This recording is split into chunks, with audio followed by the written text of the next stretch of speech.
What happens when grief doesn't just break your heart, but hands you a mountain of responsibility overnight? In 2022, Megan Malik lost both of her parents and suddenly became not only a daughter in mourning, but the administrator of their entire lives. The paperwork, the logistics, the emotional weight, it revealed a truth few talk about. Grief is both sacred and practical.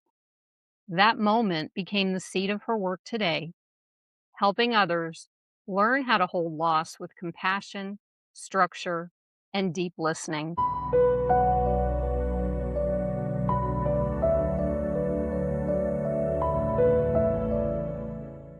Before we begin, if you're here because you're seeking truth, healing, and transformation, make sure to subscribe and share this episode with someone who is ready for their own awakening.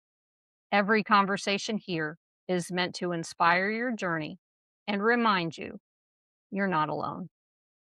Welcome, Megan. Thank you so much for being here. Thank you for having me, Caroline. I'm delighted to be here. I'm really excited. Yeah, me too. I mean, we had a little bit of stuff happening before, a little technical issues, a little trying to figure things out, but that's okay. It always works out. It always does. Yeah, it Don't know how does. It that works, does. but so we're going to kind of jump right in. So that was a really powerful intro for me, just even learning about you and everything. So I'd like it if you could go a little bit deeper into what you've lived through and how that experience shaped the work or perspective you bring into the world today. Yeah. Yeah. Um, so in January of 2022, in fact, next Monday, this coming Monday from our Okay. recording, So, all is the right. anniversary of my mother's death. But my mother was not sick. Mm, She went in to take her shower, and in fact, she had texted me that morning. I was practicing psychotherapy at the time, and um, the traditional psychotherapy, and had a full afternoon. So I called my parents to just say, "Hey, my dad said mom's in the shower. Do you want me to have her call you?" And I said, "No, I'll call when I'm done." And so I went up and I worked several sessions back to back. And I always open sacred space before I see clients, because it's just part of who I am, and inviting um, help and guidance and source to be with me. I was facing north and I saw my mother out of the corner of my eye. She was like sparkly. And because of some of the things I was doing, I just I knew that what that could have meant, but I didn't go there. I just went and did my day. And then I came down the stairs and my husband was there and he was teary-eyed and he said, "You need to call your dad." And I was like, "Oh, my mom died, didn't she?" Like I just knew.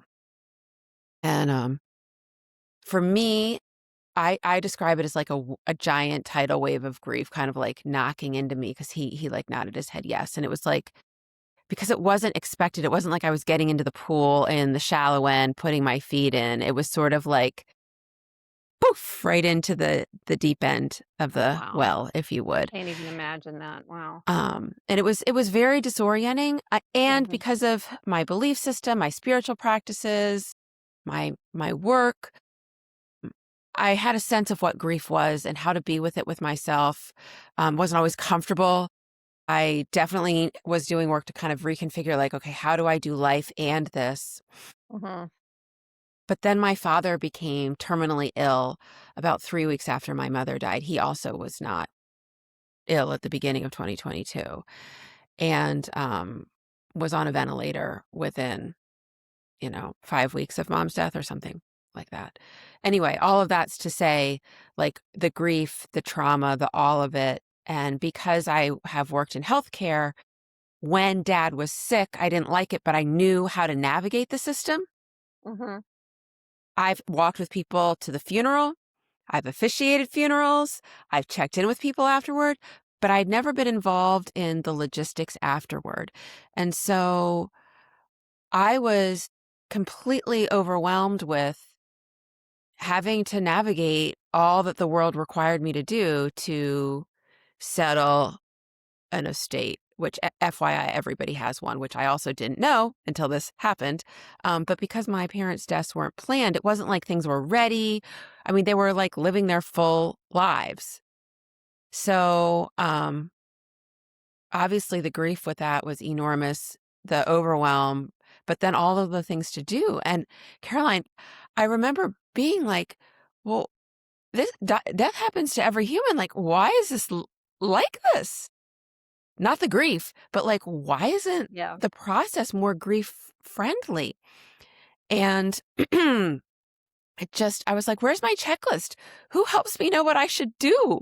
Where do I go for all of that? And I tell people I became my own client Mm, that's the because way we start. That's I, actually the way we start, that's right. yeah. So I was doing all of that and I repurposed, this is actually going somewhere. I repurposed one of those Staples, planners. Uh-huh. And I put like grief and self-care stuff at the bottom. You know, when I work with clients, I used to call it the crisis, what to do in a crisis, 10 things or something like that. And it's now called the basic needs because I came up with a clever acronym. But it's things like breathe, Right. activity, which is like move your body. It isn't like go out for an exercise regimen. It's like, can you walk outside? Does does maybe even walking around your house feel good or whatnot? It's things like sleeping. And if you can't get a lot of sleep, try to get a little or some sleep tips or eating. You know, again, so often when people go through a big loss, they're like, I can't eat anything. And so I invite people not to look at, and I did this with myself, like not look at the whole big thing, just be like, Mm, eat a little, mhm. sip a little water, take your shower every day, Megan. I mean, there was one day I got so busy in all of the logistics. I got up, I got going about my day, and my husband was like, "Honey, you stink. When is the last time you took a shower?" And it had been like 3 days because I was trying to get all this stuff together, and I was like, "Oh my gosh, I've like for like that's like super basic." But in early grief, that's how it is. So I did that at the bottom of the planner, and then at the top, I like was like, "Okay, bank accounts, house." And like these different areas that I had to do, and I just make my like, what do people tell me to do? So that started my like process of like, how do you make space for grief and all this stuff, but also kind of like have a checklist or a planner for yourself. Um, and then it evolved because my husband's best friend from childhood, my best friend from childhood, and our closest local friends all had parents put on hospice within a year of my what I experienced, and I was not in a place to be able to like go help like I normal like I'm a kind of person like, oh, I'll come this weekend and help you out with. I couldn't do that. I was my Mm, own emergency and client. sure. But I had this weirdo knowledge. So I started a Google Doc that I would send with Yeah. this basic needs thing and like, oh, here are the things I wish I would have known when my dad was really sick that I could have maybe gotten in place. And so the feedback was, this is really good. You should keep working on this. So I kept going. And then they were like, hey, I know somebody that needs this. Can I share this?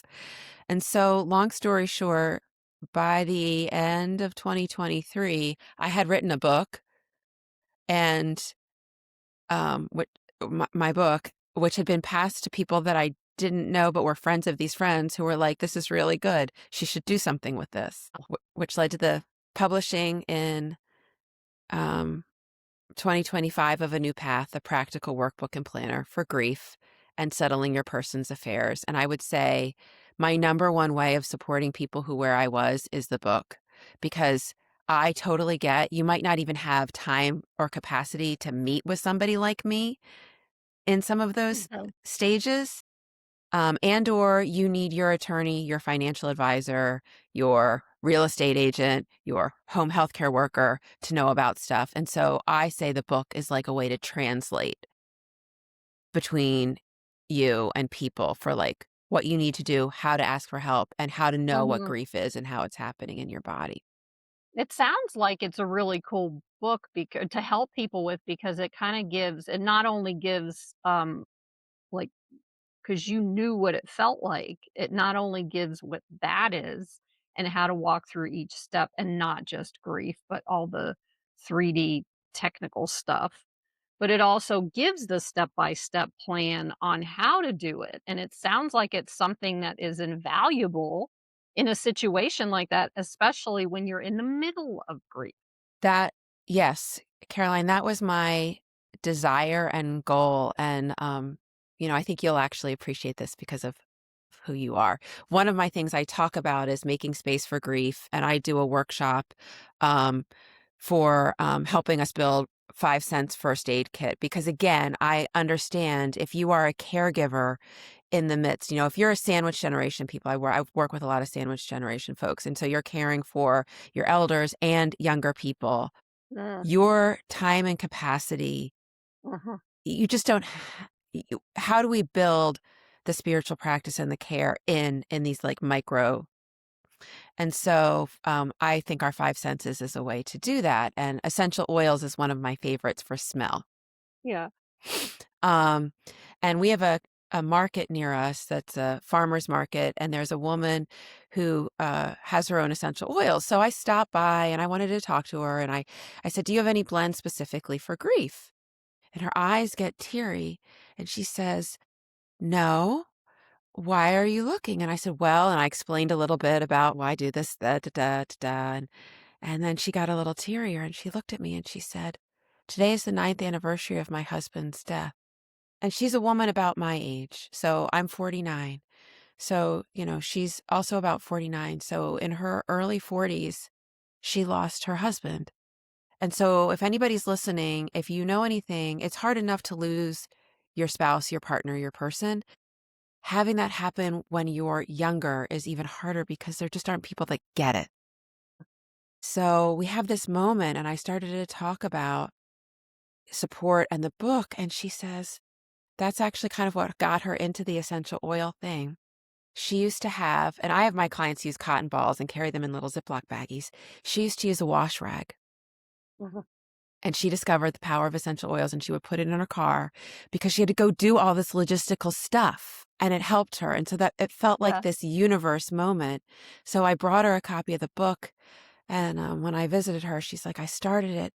And she was like, I feel like I'm sitting across from you.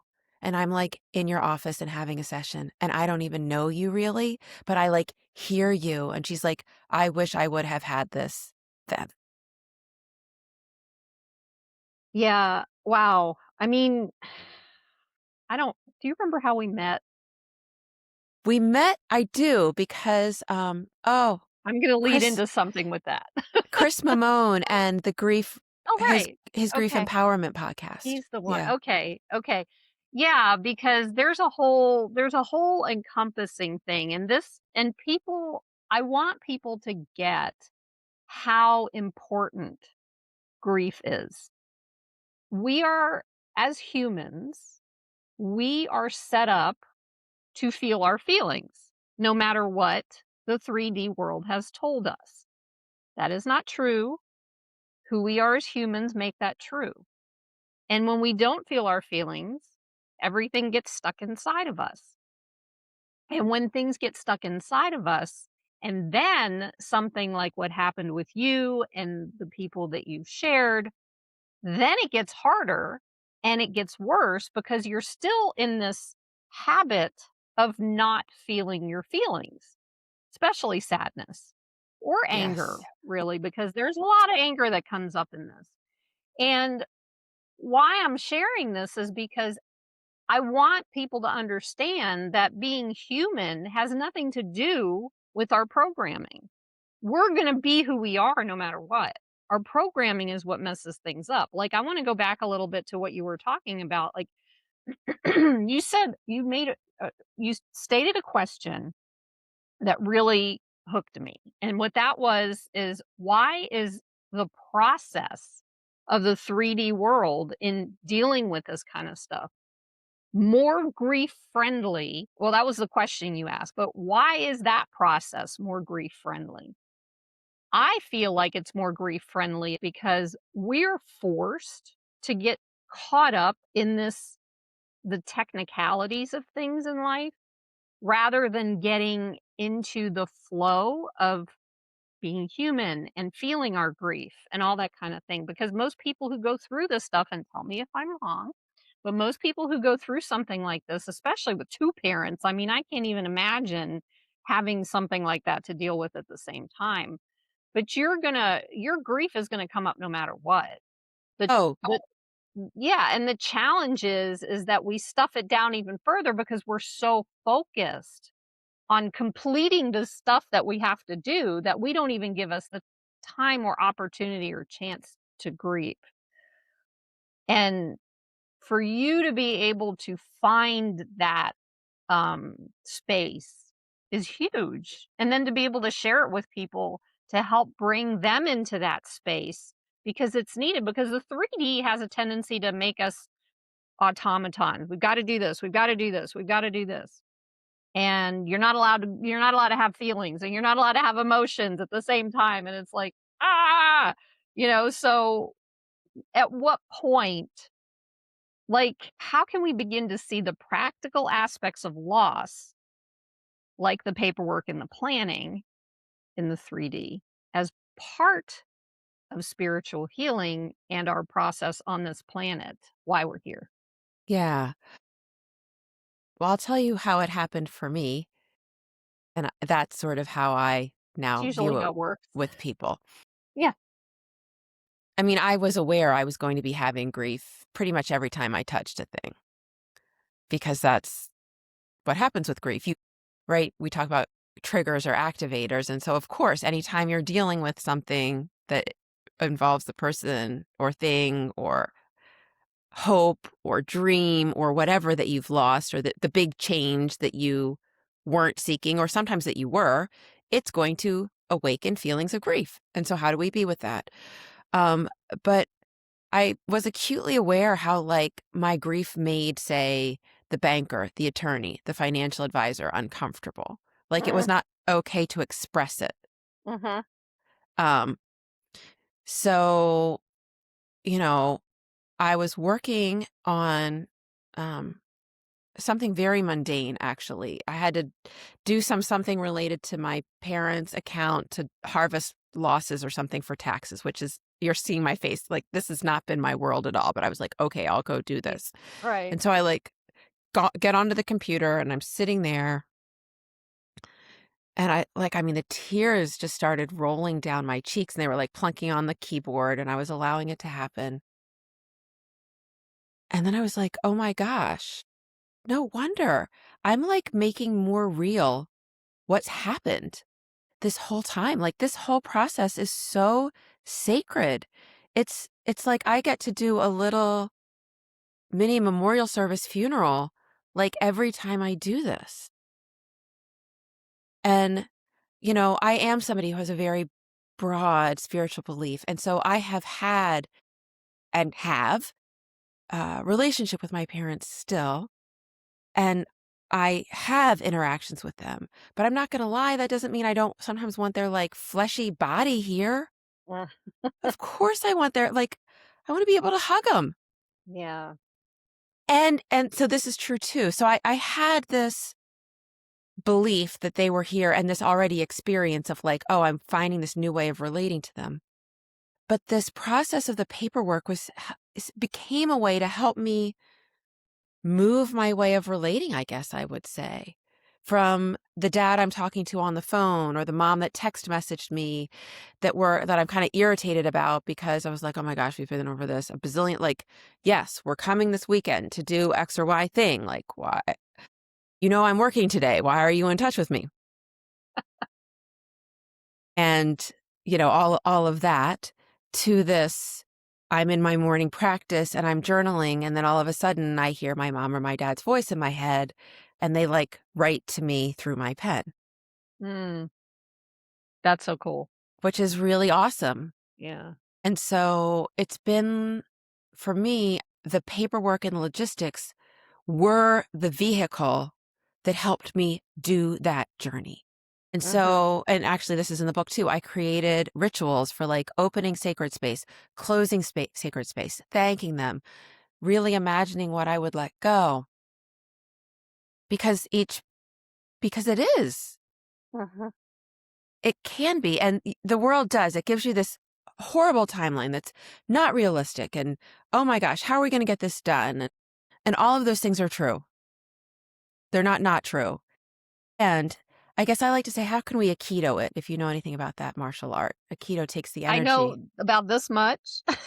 So Yeah. if you wanna explain what that is for all of So us, that would Aikido is a martial art where you take the energy that's coming toward you and you use it back. And that's so right. it's self-defense. It's not aggressive at all. It Yeah. never attacks. So you're not using your own energy to do that, you're using the energy of the other person and How can I use that and reflect it reflect it back. back? Okay. How can I use this that's crushing and Mhm. send it back, but also have that maybe help me, empower Yeah, me a little bit, but yeah. also help me recognize that I'm a human and there's nothing wrong with that. And so I need more rest than normal. My brain's doing the Well, things that it does in grief, which is confusing and foggy. And you said right. anger? I mean, yeah. Like, okay, I'm really mad, but who am I mad at and what? It's just anger. So, do you mind I wanna throw something in here that hits me all the time with working with people with grief as well, and you just kinda triggered, for lack of better words, that thought. So, we again, we don't understand that, I and I'm sure Megan are both here to give you permission to grieve because it's part of who we are as humans. The allowance for grief is important because here's the thing. There are moments when you think that you're mad about something because that's all you know is anger, when in actuality, you are in the middle of grief and you're sad and you don't know what to do with it. So we all do this. I mean, it's like Oh, we're doing yeah, it in the world right now. It's like all these people who potentially feel how angry they are with everything going on, especially empaths and highly sensitive, because we know what it could be. We know the potentials, right? But we still get angry. But is that anger really anger or is it sadness at what could be? That type of thing. I'm just trying to give an idea of why grief is so important to do. And yeah. then the other piece of that is that grief isn't just sadness. It is anger. And guess what? It's also laughter. It's also it could be fear. It could be any emotion, but that's when you give yourself allow yourself the opportunity to just let these emotions flow. It opens that space up and it helps you Yeah. to see who you are as a human. And that's what you're doing. Megan, I'm just excited about how the book it's an empowering journey is what it is. It's empowering opportunity just to plan it and have this like right in front of you. It's almost like when Dr. Spock got real famous because he Oh, finally told parents, even though it wasn't always true, he finally told parents, "What am I supposed to do with this?" It's the same concept. And yeah. yeah, so walking through grief, walking through the challenges of preparing and working through all this stuff, and then even confronting people who are hesitant with grief, which are most people because we've been trained in that. Like one of the things I don't mean to interrupt. I've just finished this Yeah. thought, and I No, have you're another right. question. You finish, but um, the thing about it is that people are so afraid of their own grief that when you are going through it, they will stop you from grieving so they can feel better. And I tell my audience this all the time. I talk to people all the time about this. There's only two things that you can do. I think it's two with that grief. You can allow it for the other person and sit there and hold the space and not say, it's okay, it's going to go away, everything's going to be fine, because it's not in the moment. Or you can take an opportunity to hold that space for somebody and just let them grieve and sit there with them and don't say anything. Just hold the space. And these are the things that people need that none of us really understand how to do. And getting this out there is important. So go ahead, take all the stuff I said and do what you will. I know you Um, know what it is. I do, and it's funny, I've talked with people too, like, the grief isn't like one. I think of it as almost like a soup or something along the lines of it's got so many feeling ingredients in it, Mhm. um, and so often, I mean, even prior to my this experience, I would say all therapy was grief therapy because you're changing, change equals loss, loss equals grief, and like, okay, so I'm sitting with this stew that I have, and oh, my anger, I sat with my anger long enough, it told me it was grief. I sat with my sadness long enough, told me it was. So, but that doesn't mean when you're experiencing anger in the moment, it's not authentic anger. It is. And what's that anger trying to tell you? What's it here Exactly. for? Is it Yes. protesting what you lost because it's not fair? Yeah. I'm seeking, I'm missing, I'm yearning, I'm longing, and then I get angry that I don't have what I had. What could be more human?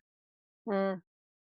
Mhm. And, I think the other thing is, grief comes in waves. And so if we allow ourselves to ride it, usually it comes. And then, you said even happiness. And we were, my husband and I have a storage unit now with some of my parents' stuff because it's been a lot to try to decide and Yeah. all of that. And we were reorganizing it and we're standing there and I was like, I'm going to need to cry. My grief is here.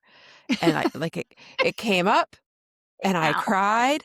Yeah. And I mean, I don't even know how long it was. It was not even 5 I mean, it was maybe 3, Uh, 2 minutes, oh, yeah. like, full on, and then Uh, I started laughing hysterically because of, uh, like, whatever it was that we had kept, and I was like, "Why did we keep why did I insist on keeping this?" And, like, more often than not, for me personally now, if I allow it to come, rise and fall, I end in some sort of gratitude, joy, laughter, or like very expansive feeling of love, like so big. And it's like these two things coexist at the same time. I can now feel both. I think I've always been able to feel both at the same time because always been a all 8 octaves on the piano feeler. yeah. Um, Yeah, I mean, I but understand. yeah, empath, right? It's part Ah, of what it is. yeah. And the more I allow and make space for it, the the more easily it just moves and becomes the full spectrum and is like, "Okay, next thing." Yeah, Like, it yeah. doesn't need a huge, long, all-day affair. It doesn't, and what's interesting in my process and learning all of this stuff is, like, I'm gonna tell you right now at the beginning of all this, when you're just learning about it and just understanding it, the most important thing that you get to do is accept and allow it to happen, because it's Mhm. not gonna go from it's weird because I went through something similar. I was going through grief, in 2022 myself through something, and I knew it was grief. And so, but I was learning about it at the time, and I've told this story before because it just still blows my mind. I was sitting there getting ready to cry, in my like you just said, Yeah. just letting it Let it go, let it happen. Mhm. letting it happen, and I looked at the clock, and the clock said whatever time it said. And then I'm just like, "Okay, let her rip." And I let it rip, and same thing, it was like gushing and gushing, and I was by myself at this time, so I didn't have any support. I held my Mm. own space, I did all this stuff, and Mhm. I gushed. And it felt like it was about an hour and a half, right? When I looked at the clock, it was 6 minutes later. So, that was the first time I recognized that, and ever since that, it helped me to keep moving into these steps of continuing that process. Does that sound that's It it exactly how this works, it right? is. It Yeah. really is, and I think what you said, it feel because it sure can feel like an eternity. Mhm. And if you allow yourself to sort of just notice both are true. It feels like this, and it's also true that it was this. And so it's like, "Oh, wait, I did that, and it was actually 6 minutes. I can maybe do that again. I can. I can do that, and I'm I can alive. and I'm I'm still alive." here. Yes, I didn't die. I I didn't did stop explode. crying. I didn't explode. The world did not come to an end. And, I mean, definitely when people are there and are able to just hold the silent space, or Mhm, sometimes if they're physically with you, like, to just hold you, mhm. or you hold someone else, it's amazing. Yes. I've seen it. Yeah. I have seen it and felt it heal people. I want you to go a little bit deeper into this. Like, what happens in our bodies and our souls when we slow down and truly make space for grief? I mean, from a biological level, you are literally releasing whatever tears are medicinal, like Yeah. literally Yeah. what the components of them are healing. And so you are healing yourself. You're also allowing all that energy that's been stored here to leave or transmute. And so you're opening up more space inside yourself. And from a spiritual or soul perspective, this is why I talk about grief being a portal. And, Mm, when it's early and you're in like a spiral, and it's like the survival spiral with the basic needs. And there's no shame in that because that is an important part of the process. mhm. And if you allow that spiral to go, you will start to get into like a middle spiral, which like leads you deeper into like listening to like, oh, that anger is grief. That sad is grief. That fear, that's grief. That resentment is grief. Mhm. That blame is grief. That grandiosity that thinks that I'm the best shit that ever lived, but actually doesn't really believe that because underneath it We all feel this is big. is grief. It's all grief. Yeah. Oh, Yeah. and then that kind of just deepens and opens, and I think that opens us to like a spiral of like living connected above us and like where the spiral goes up and down, and we're connected in this thread where it's okay to both be human and divine at the same time, and you don't Mm. have to decide. You don't have to choose. Well, there is no decision. That's just who we are. Yeah. And it's more about embodiment and being with and present Yeah. in the moment. And I don't mean to say, because of course we have to, the 3D world is here. We are responsible humans. We have to attend to those things. Yeah. And there's something about when you get in that aligned It's okay. That's what spiral this is. place. There's my humanness right there. The spiral splice. The Yeah. spiral Okay. fit where it's like, oh my gosh, this is about so much more than something bigger is happening within me.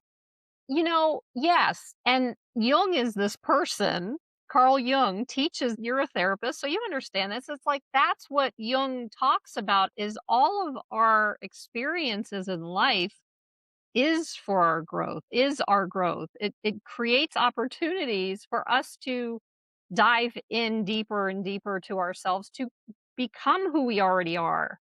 All of that. It's And, just all of yeah. all of it. Jung also talked about, parts are a big thing right now, parts work. Yeah. Well, Parts. Jung's word for that was complexes.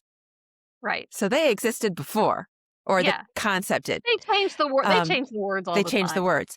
But Right. he said, like in facing grief, facing sorrow, that is, that leads to the complexes. It like, it brings up what has not been integrated. And so like reckoning with grief, learning to walk with it is literally what maturates us as humans, what grows Exactly. us up Yeah. emotionally. And there's no shame of the complex either. It's just you don't want your complex driving your car. Because if it's like a 5-year-old shouldn't drive a car. I know that 10-year-old complex. I got that one. Yeah. Yeah, Yeah. I mean, I talk about like those, those little Russian dolls that you can like open them up and stack them. I have lots like, here's all of me, little. Well, that's who we are. That's That's is exactly this is who humans yeah. are. But those inner selves, the subconscious is our inner children, and they're all Yes. in there. And as we do this work, they all integrate with us, and that's how we become childlike, not Yes. childish. So when we're living out of that 5-year-old or the 10-year-old, then we're childish because Mhm. they're the ones running the show. They're in charge. God forbid you got a 16-year-old in charge because that's a tricky one. That was the last one I dealt with. And I was like, whoa, this talk about anger. But those little girls, our inner little girls and our inner little boys, they're the ones that when you start to do this type of deep dive, they're the ones that are actually, uh, the parts of us that create the whole of us, if that makes sense. Does It that it m make it sense the way makes I said that? total sense, yes, Yeah. because Jung also talked about how they hold gifts for buried treasure or gifts for Oh, us. yeah, yeah, And, I feel like some of my grief that's awakened some of my little inner Megans, like, being able to find some of my playfulness and my yeah, joy and my yeah, spunk and my, yeah, what I thought, "Okay, I have to, measure this out because I have so much to do that's so serious." I mean, yes, and I mean, what and a gift. yeah, and then being okay with being fun, even in front of people who are still serious, because Yes. I've been serious my whole life, and then when that all started coming out, I'm like, "Is that okay? I mean, am I allowed to do this?" Yeah, you're allowed to do it just because society says, you have to be this way and you have to be this way. And here's the habit we've created for you to continue to be this way. That's not even true. And then I feel so much better, more expansive when all Yes. this is allowed to Yes. just be, then I can just be. And it's been a pretty, for all of us, it's been a really tough process and journey and experience and life and being human. It's not easy No, being at human all. is not easy, and Mm-mm. the things we face, the obstacles, the challenges, the Yeah. pressure, the context that we're in, um, it isn't this flip of a switch, sort of a, and then I'm just you can't have that saccharine cotton candy sweet, that's not Yeah. real, it's not Yeah. authentic, we need all of it. Yeah. And I That's think so that's cool. where the real joy comes from, or the real playfulness, or the real Absolutely. spunk. Absolutely. Absolutely. Yeah. Um, I want to ask you because I'm going to get into some other questions that I always yeah, ask people that I didn't tell you about that. Um, so with the work that you've done, it creates what it feels like to me is a legacy. So, first of all, how would you define legacy? And then how might living with the awareness of our legacy change the way that we love and how we lead today? yeah. So I actually think of my life as my legacy. I don't mean my life at the end of it when somebody's there telling a story. I mean, Yeah. today, I'm living Yeah. my legacy. Yeah. Is this how I want to live my one wild and precious life? And I think looking at it from that perspective invites so much more appreciation, so much more presence in the moment.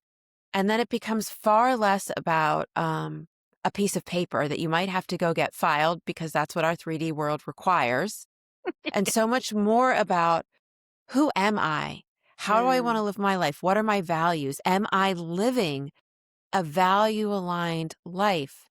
How are my relationships with the people that I love?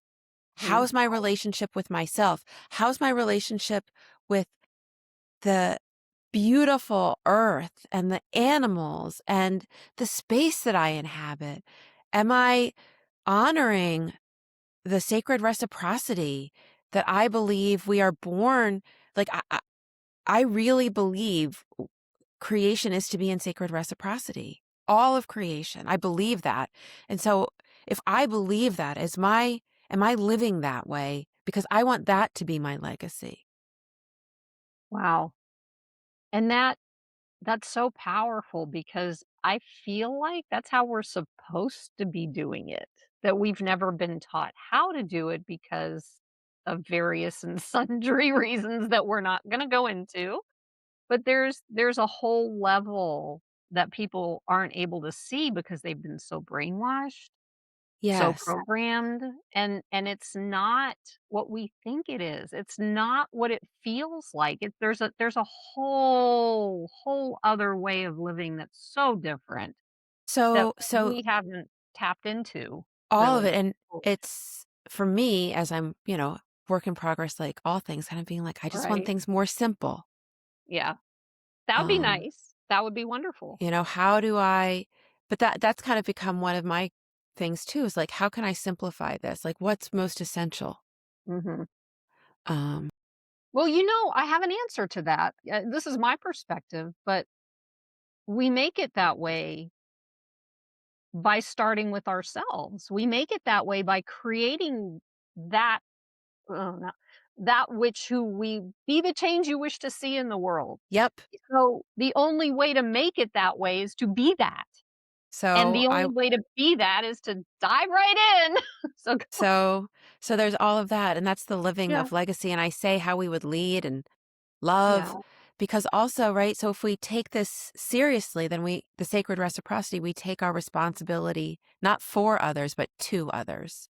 and for And so ourselves. That's and where for the ourselves. responsibility comes Yeah, in. so how am I Yeah, showing up, and is this in a space, in a place, am I how I'm engaging with the world, is this through love? Which exactly. then that becomes the vehicle through which I help people say, like, plan their affairs or their legacy. Not like, "What do you wanna have happen with your blah, blah, blah," but like, "Tell me about Uh-huh, you and what you value and what you love and how you live uh-huh. this, and how do you want how can I help you create something so that your life and those who will honor you can do that in a way that fully celebrates you and fully honors you." But that's because that's who you are. I mean, that's That's the right. point. That's the That's right. point. Whatever we do in the world comes from who we are inside. Flipping back real quick, if you're angry inside, if you're grieving, if you're this, if you're that, everything in your life is gonna look like that. It has with So, mine, yeah. right? And when you come from peace, when you come from love, when you come from allowing and accepting yourself to be a human, when you come from those spaces, everything just starts. That's where the law of attraction comes in. It's like, dare I say, um, Jesus or Yeshua, he didn't go out telling everybody what to do. He No. was that. He was Yes. that. So it's like a Yes. lighthouse, the whole lighthouse thing, it attracts. And then people are like, "Well, look at you. I love the fact that, you're calm and you're peaceful and you're all this. How can I get that?" Well, Yeah. it's a trek, but you gotta be willing. So, yeah. So there's all that. Oh my gosh, it's a lot. I mean, we could talk about this for years, but I learned something today, which I'd like to share.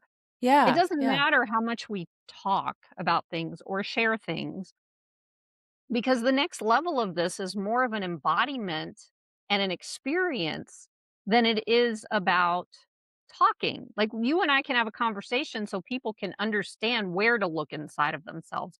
But once you start the journey and you start to embody all this stuff, it becomes an experience that is almost, well, it's almost impossible to describe. Like, I can't explain, and I'm sure you've experienced this too, Megan. I can't explain in a process or in a step-by-step personal development course, this, and this of what that feels like because you got to experience that for yourself, yeah. and that's what all this is the point. That's the Oh, point. no, I And then think it even goes deeper than that. So, yeah. yeah, I think embodiment is, vital. Yeah. I mean, I Yeah. think that is, um, you know, allowing yourself to be in relationship with grief and go through the portal brings you not further from your human self, but into your human self and into your body, and, um What did they say, 6 inches between the yeah, brain and the heart? Yeah, so yeah, it's from here, from thinking, logic, analytical, da logic. da da da, down into the heart where you get to feel all those things that they told you weren't allowed to do. So and I mean, I think that's one of the reasons I do the 5 senses with people, because that senses are body.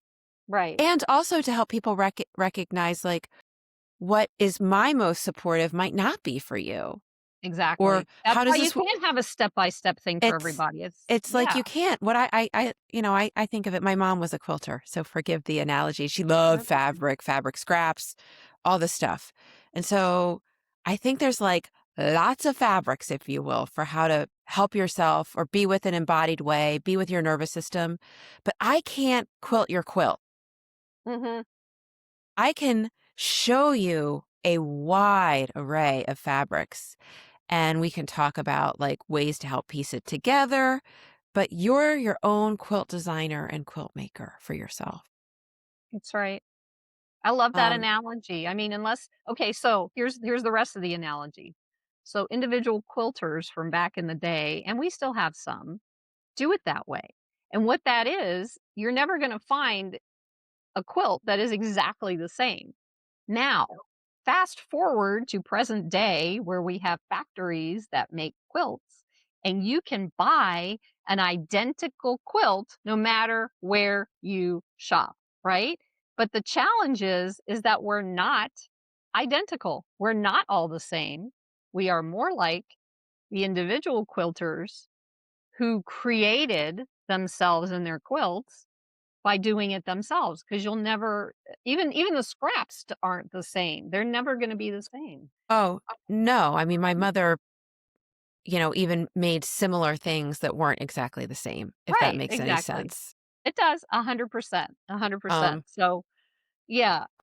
I did you have one thing you wanna have one thing you wanna finish up or no, I was just thinking like about the gift in one hand, say, of having the many quilts, so people have quilts, like the books in the bookstore when you go to, say, the personal growth section that offer ways. And they can make it, if you've ever read them, seem like this is the way. This is the way you do grief. This is the way you do trauma. This is the way you do Mhm. whatever it might be. Anything, yeah. And so I'm delighted that the information exists and is becoming more available. And I just hope if people are listening that this gives them permission to see that those are resources for them to to do their own. Yeah, it's almost like a remember you were talking about the soup? Yep, it It's is like like this. Yep, those resources you put in the soup that's and right. mix it all up, And mix it up. and whatever comes out is meant for you. Yep, It's not anybody exactly. else's. It's Yeah. not any it's your own unique recipe. It's Yeah, true. exactly, and you're unique. So there it is. Okay. So here are the questions that I wanna ask you, and I'm really Okay. excited about this. So, if you could offer one piece of advice to someone just starting to notice that they need to change something in their life, what would it be? Okay, this is gonna sound really backward, but I actually don't want you to change anything in the moment beyond observing your day. I want you to be really aware of your day, and maybe even at the end of the night, check in and just notice what filled you up, what depleted you, what activated you, what's there, but don't go for the solution. Like, Mm, don't try to solve the thing with what you think needs changed and how you think it needs to be changed, because I want to invite you to get more information and get really curious with what's happening in your day, how it's happening, what's happening when. And, I like the end of the day, what fills you, what depletes you, because it's like, huh. But you don't have, again, if that doesn't work for you, don't do that. But that would be my first piece of advice. Change nothing. change nothing. How would you define awakening? Think of awakening as a process. I like metaphor, so I'm going to use a metaphor. They work. So, um, of, the old master painters, a lot of their paintings got painted over. And so art restorers peel off to get to the original. And so I think of awakening as that process where you and your soul and however you call divine source gently peel back the paint to get to the authentic masterpiece that's you. And sometimes when you're doing that, a bigger chunk comes off than you thought was going to. And it's like, wow, that's a really bright thing underneath there that I wasn't quite ready for yet. And other times it's like, oh my gosh, is this piece ever going to come off? But I think of it as a process and not a like I was not awake and now I'm awake. I think it's an evolutionary process that's ongoing. My gosh, I'm so excited. Thank you, Chris. That was Chris Mamone. We mentioned It him is. Thank earlier. you, Chris Mamone. He is Yay! wonderful. I know, I know. What do you believe soul divinity is? Mm. Well, I mean, I really believe we each of us have a spark of the divine spirit source in us. And that is soul divinity to me. And we get to be in relationship with that. And, the people talk about the great masters, Buddha, Jesus. I mean, some would say like Martin Luther King Jr., who like something happens and you see this person who's living in a way that defies what makes sense to us. Mhm. And, it just, it's this, I guess, more awakened and alive in place of being, but that's in there. That's in all people. It's not like these folks had a corner market on it Right, or right. only a couple folks got this little gift. I think all of us get this Mhm. gift. And the challenge is remembering that and Yeah. finding that and learning to trust it.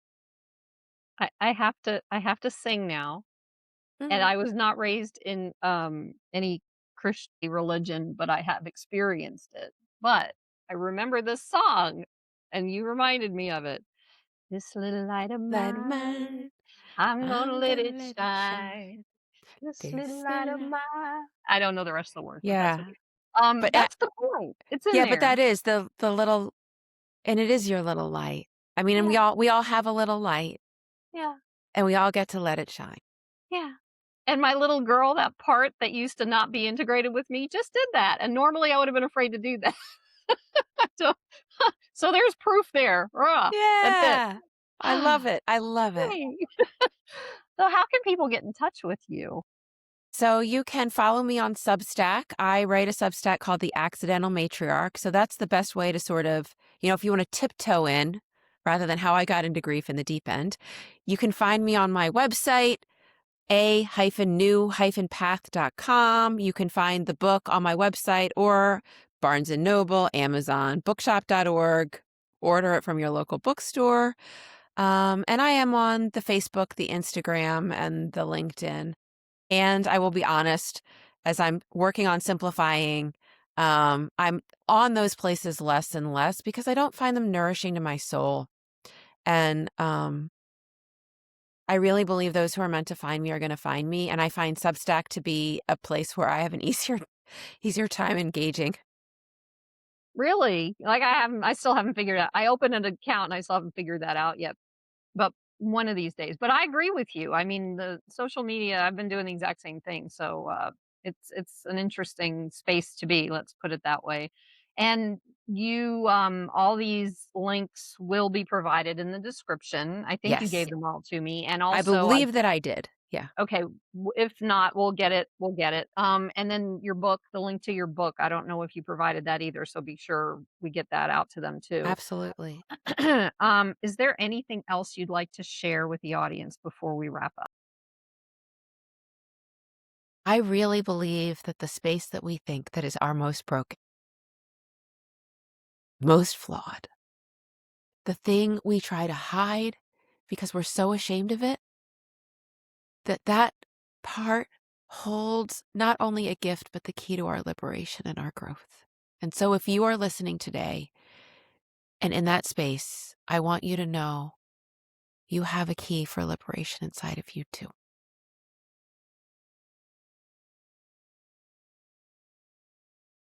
Hey, you're doing the same thing. I call them empath tears. Good Yeah. job. Yeah, thank you Yeah. for that. This People is need to part hear of, that. yeah, this is part of what I'm now allowing people to see. Yeah. Because, I was called too sensitive, crybaby, all that. Happy horseshit. Happy horse shit. We'll just get on the And horse and ride it and just yep. ignore the rest of them. And Okay. my tears are empathy tears. I've been building in space regularly to cry because there are things right now that are sad and I just need to cry about them. Exactly. Yep. And then I go That's about the my day truth. and I'm okay. Right, and that's the truth, and that's how it works. That's how it works. Just take a few seconds to cry, get it all out, and then everything just lightens up and you just move on. Keep Yep. going. So, That's but those are my beautiful. empathy Oh, tears. You are accurate. all right, Megan. Oh my gosh, this was, like, so powerful. So I just wanna thank you, thank you, thank you for opening your heart and sharing your journey with us today. You've shown us how grief is not only sacred, but deeply practical, and how tending to both can become an act of love. Obviously, your path reminds us that even in overwhelm, there is wisdom waiting to be met with compassion and care. And to my audience, may this be the conversation that reminds you that grief doesn't need to be carried alone. Thank you for being here with us on Awakening Soul Divinity. Thank you for being here. Click on one of the videos below to keep going on your healing journey. And don't forget to subscribe.